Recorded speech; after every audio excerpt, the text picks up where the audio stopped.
बहुत सवेरे ही वे स्त्रियां कब्र पर उस सुगंधित सामग्री को जिसे उन्होंने तैयार किया था लेकर आईं।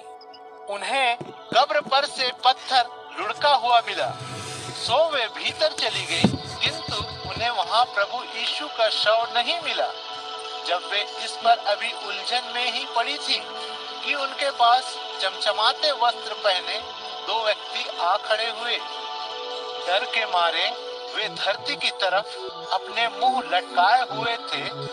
उन दो व्यक्तियों ने उनसे कहा, जो जीवित है उसे तुम मुर्दों के बीच क्यों ढूंढ रही हो?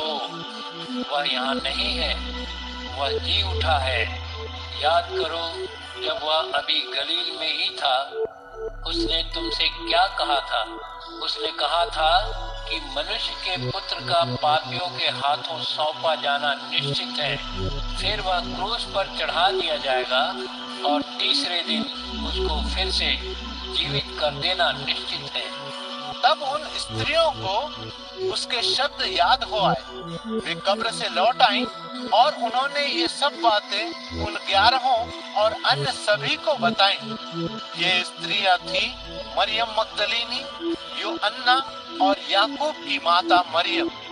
वे तथा उनके साथ की दूसरी स्त्रियां इन बातों को प्रेरितों से कहीं, पर उनके शब्द प्रेरितों को व्यर्थ से जान पड़े, सो उन्होंने उनका विश्वास नहीं किया। किंतु पतरस खड़ा हुआ और कब्र की तरफ दौड़ आया। उसने नीचे झुककर देखा, पर उसे सन के उत्तम रेशम से बने कफन के अतिरिक्त कुछ नहीं दिखाई दिया था। फिर अपने मन ही मन जो कुछ हुआ था उस पर अचरज करता हुआ वह चला गया। उसी दिन उसके शिष्यों में से 2 यरूशलेम से कोई 7 मील दूर बसे इम्माउस नाम के गांव को जा रहे थे।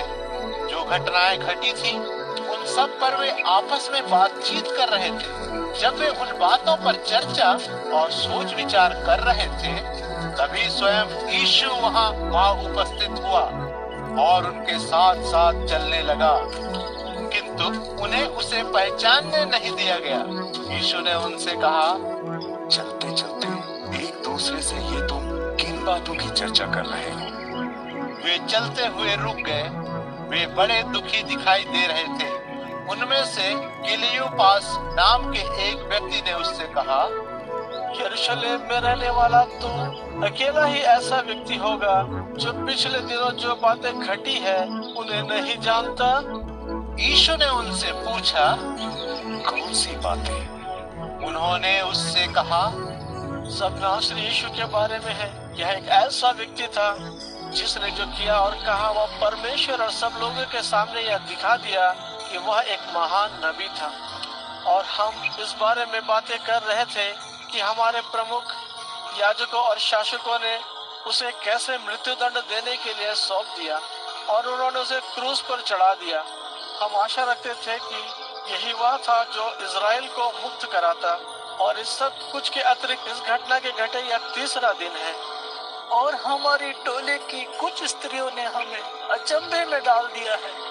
आज भोर के तड़के वे कब्र पर गई, किंतु उन्हें उसका शव नहीं मिला।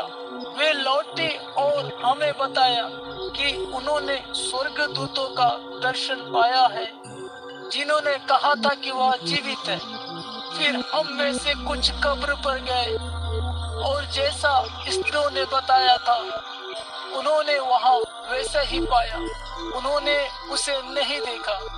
तब यीशु ने उनसे कहा, तुम कितने मूर्ख हो और नबियों ने जो कुछ कहा उस पर विश्वास करने में कितने मंद हो।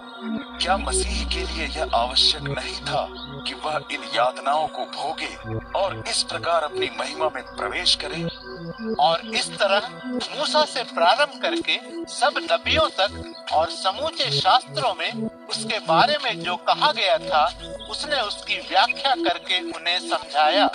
वे जब उस गांव के पास आए जहां जा रहे थे, यीशु ने ऐसे बर्ताव किया जैसे उसे आगे जाना हो, किंतु उन्होंने उससे बलपूर्वक आग्रह करते हुए कहा, हमारे साथ रुक जा, क्योंकि लगभग सांझ हो चुकी है और अब दिन ढल चुका है। सो वह उनके साथ ठहरने भीतर आ गया। जब उनके साथ वह खाने की मेज पर था, तभी उसने रोटी उठाई और धन्यवाद किया। फिर उसे तोड़कर जब वह उन्हें दे रहा था, तभी उनकी आंखें खोल दी गईं और उन्होंने उसे पहचान लिया, किंतु वह उनके सामने से अदृश्य हो गया। फिर वे आपस में बोले, राह में जब वह हमसे बातें कर रहा था और हमें शास्त्रों को समझा रहा था, तो क्या हमारे हृदय के भीतर आग से नहीं भड़क उठी थी? फिर वे तुरंत खड़े हुए और वापस यरूशलेम को चल दिए। वहाँ उन्हें 11 प्रेरित और दूसरे लोग उनके साथ इकट्ठे मिले, जो कह रहे थे, हे प्रभु वास्तव में जी उठा है, उसने शमौन को दर्शन दिया है। फिर उन दोनों ने राह में जो घटा था उसका ब्यौरा दिया और बताया कि जब उसने रोटी के टुकड़े लिए थे, तब उन्होंने यीशु को कैसे पहचान लिया था। अभी वे उन्हें ये बातें बता ही रहे थे कि वह स्वयं उनके बीच आ खड़ा हुआ और उनसे बोला, तुम्हें शांति मिले। किंतु वे चौंक कर भयभीत हो उठे। उन्होंने सोचा जैसे वे कोई भूत देख रहे हो। किंतु वह उनसे बोला, तुम ऐसे घबराए हुए क्यों हो? तुम्हारे मनों में संदेह क्यों उठ रहे हैं? मेरे हाथों और मेरे पैरों को देखो, मुझे छुओ और देखो कि किसी भूत के मांस और हड्डियां नहीं होती, और जैसा कि तुम देख रहे हो कि मेरे वे हैं। यह कहते हुए उसने हाथ और पैर उन्हें दिखाए, किंतु अपने आनंद के कारण वे अब भी इस पर विश्वास नहीं कर सके। वे भौंचक्के थे। सो यीशु ने उनसे कहा, क्या तुम्हारे पास कुछ खाने को है? उन्होंने पकाई हुई मछली का एक टुकड़ा उसे दिया और उसने उसे लेकर उनके सामने ही खाया।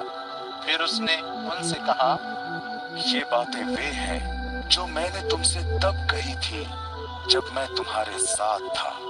हर वह बात जो मेरे विषय में मूसा की व्यवस्था में, नबियों तथा भजनों की पुस्तक में लिखा है, पूरी होनी ही है।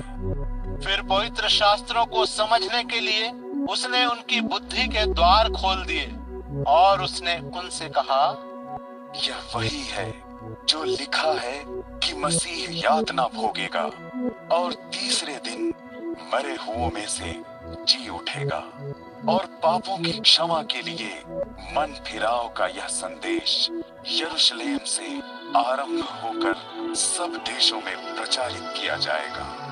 तुम इन बातों के साक्षी हो, और अब मेरे परम पिता ने मुझसे जो प्रतिज्ञा की है उसे मैं तुम्हारे लिए भेजूंगा, किंतु तुम्हें इस नगर में उस समय तक ठहरे रहना होगा जब तक तुम स्वर्ग की शक्ति से युक्त न हो जाओ।